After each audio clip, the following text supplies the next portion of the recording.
Welcome to our last collective worship of the term. We meet together and God is with us. Christians believe in one God. God the Father, who made us all. God the Son, who came as Jesus. God the Holy Spirit, who lives in us. So, here's a job for this weekend, I think.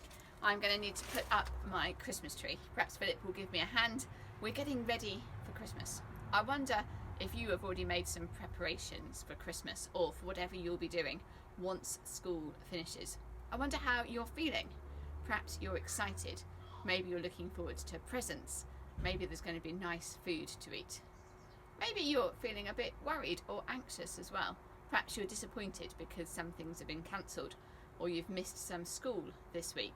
And maybe there are things that you just think, I feel a bit unsure. Philip and I have been thinking about how the people in the first Christmas story were feeling that very first Christmas.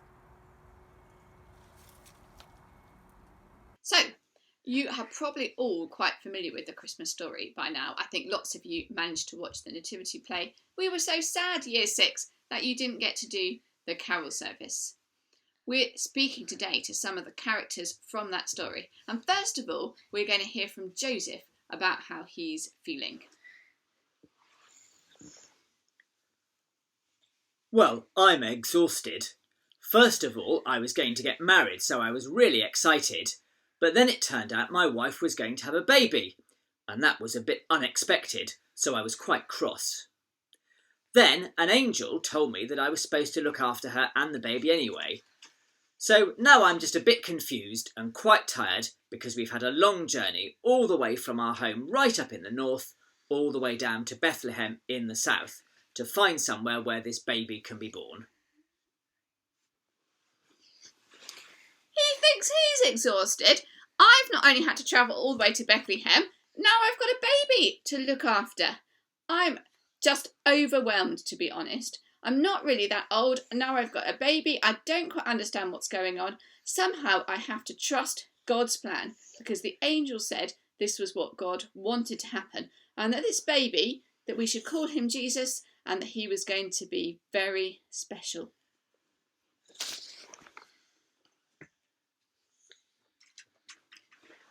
Next, we've tracked down some shepherds from high in the hills around Bethlehem, and we're going to hear from them about how they're feeling. Shepherds! Shepherds! Oh, I am amazed.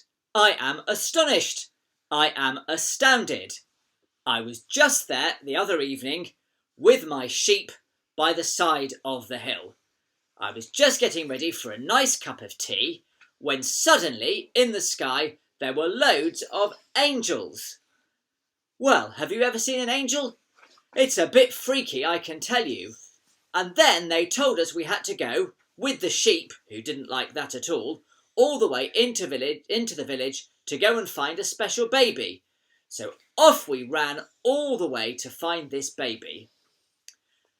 When we got there, though, it was quite peaceful and quite special. I wonder what the baby will grow up to be. Well, I am just an ordinary innkeeper's wife, just minding my own business, helping to run the inn, but you'll never guess how busy it's been tonight. We were packed out already, but we really felt we had to be kind to this poor young couple. Even though we were busy, we knew that we could help them. So we paused in what we were doing, took them round the back, showed them that they could stay in the stable. But that wasn't the end of it. It's been hectic ever since. Not just a baby arriving, but then hordes of shepherds. I don't really understand it. I'm going to have to find a quiet moment and have a think about it. What could it all mean? Well, lots of different characters that we're hearing from today. But there are a couple more coming.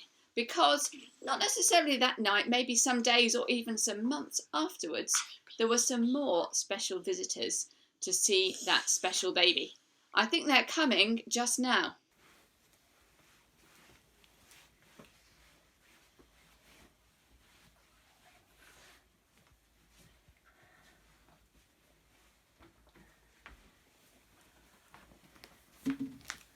Did you see the others? We'd come from a long way, and it had taken us a long time, so we felt very tired. We were looking for a special king, someone who'd been sent by God. But then we were quite surprised, because we looked in all of the different places you'd expect to find a king, like the king's palace and the big houses, and we didn't find him there. Eventually we found him in an ordinary home with some ordinary people. But then we were relieved that we'd found the person we'd been looking for, and we felt glad that we'd found the special king. So we gave him special gifts, gold and frankincense and myrrh. So, Philip and I have been imagining, how did those people in the first Christmas feel? And we had all sorts of different things, didn't we, about people who were tired, shocked, amazed, people who were just glad that they got to meet Jesus, people who were confused and thinking, well, this seems to be something to do with God, but we need a bit longer to think about it. We don't quite understand it. And maybe some of those things are things that we feel confused, surprised. We need a bit more time to think about it. And maybe we're feeling worried, maybe we're feeling excited. But when I think about the Christmas story and those people in it feeling all those different things, I remember that however we are feeling, we're all part of God's big story as well. And just as God was there in the midst of everybody that very first Christmas, he sent his son Jesus to show them that he loved them, and he was there with them however they were feeling. This Christmas we remember that God is with us however we are feeling. So I hope that you have a great time. A couple of weeks off school. I hope that there are things to enjoy. I hope you get to spend time with people that you enjoy spending time with. Or if you can't see them in person, that you find ways to keep in touch with them by phone or by Zoom or Skype or whatever it is. I hope that you have a great time. But I also hope that you remember, however you are feeling, God is with us. We can all be part of God's big story, and God is with us and will help us. Do you remember the innkeeper's wife saying that she had been thinking she was busy, but she could do a kind thing for this young couple, Mary and Joseph, who turned up? I wonder this holidays when you will notice that you could do a kind thing, so that you could pause in what you're doing and do a kind thing for somebody else. Maybe you'll be tired or on a journey. Perhaps you can remember that God is with you and will guide you, just like he guided the wise men by the star. He helped the shepherds to get to the stable. God wants to guide us and help us as well. God is with us. The end of term, this Christmas, and always. I'm going to finish with a prayer. Dear God, however we are feeling this Christmas, help us to remember the message of Christmas is that you come to be with us in the midst of mess and busyness and confusion and worry, that you are with us and that you will never stop loving us. Amen. Amen. So that's the end of our collective worship, and it's very nearly the end of term. So it just is left for me to say, I hope you all have a very happy Christmas. From me, from Philip, from everybody at church, we hope that everybody at school has a great Christmas and a good holiday, and we look forward to seeing you again next term. Happy Christmas!